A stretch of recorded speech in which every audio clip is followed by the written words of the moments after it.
Are you facing problem in your Facebook feed about adult content or some sensitive content? So there is a way you can restrict or stop your adult content or sensitive content on your Facebook feed. So what you will do, just open your Facebook account, click on your profile icon and then click on setting icon on top. Once you click on setting icon, then scroll down. There is an option called news feed.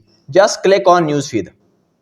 When you click on news feed, at the bottom you can see there is option called reduce. Manage which content is reduced so you are less likely to see it. Just click on reduce content. Now click on sensitive content. Once you click on sensitive content, there are two options.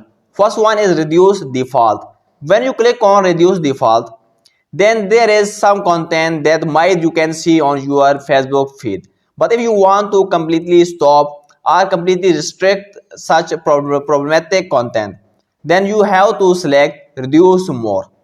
Just click on reduce more and click on OK. Now there you might not see this content in feed.